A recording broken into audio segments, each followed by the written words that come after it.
Usually আমি একদমই morning person, কিন্তু আজকে আমার কেন জানি ঘুম থেকেই উঠতে ইচ্ছা করছিল না। অনেক লেট করেই আজকে আমি উঠেছি। ওঠার পরে এই যে আমার বিছানার অবস্থা খুবই অগোছালো, বিছানাও গোছাতে ইচ্ছা করছিল না। তারপরে একটু চা বানিয়ে খেয়ে নিলাম। চা খাওয়ার পরে মোটামুটি একটু এনার্জি পেলাম। এরপর বিছানা গোছানোর যে কাজ ছিল সেটাকে করে ফেললাম। করতে করতে ভাবছিলাম আমার আজকে অনেক কিছু করার আছে। ফ্রাইডেতে আমি হেয়ার মাস্ক, ফেস মাস্ক এগুলো ব্যবহার করি। তো আমি ইউজুয়ালি হেনা হেয়ার মাস্ক ব্যবহার করি, ওইটা ব্যবহার করে নিলাম। এরপর আমি ফেস মাস্কটা রেডি করছিলাম। তাওয়াতে হলুদটা কিছুক্ষণ গরম করে নেই, এরপরে এই ফেস মাস্কটা রেডি করি। আমি বিভিন্ন রিলস ভিডিওতে এই মাস্কটা দেখেছিলাম, এটা ইউজ করলে নাকি ফেসের ট্যান রিমুভ হয়। তো আমি ব্যবহার করে বেশ ভালোই উপকার পেলাম।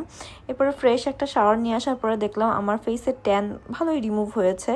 আর ফ্রেশনেসের জন্য আপনারা এই বডি স্প্রেটা ব্যবহার করতে পারেন। আমি এটা রিসেন্ট পারচেস করেছি, এটা স্মেলটা অনেক রিফ্রেশিং, অনেক বেশি ভালো লাগে। তারপর একটু বাইরে গিয়েছিলাম, যাওয়ার পর বেলিসিমোর এই আইসক্রিমটা ট্রাই করলাম, এটা বেশ ভালোই মজার। এরপর আমি ফ্রুট কাস্টার্ড বানিয়েছিলাম। এটা খেতে খেতে আমি মুভি দেখছিলাম, আর এইভাবেই আমার উইকেন্ডটা শেষ হয়ে গেল।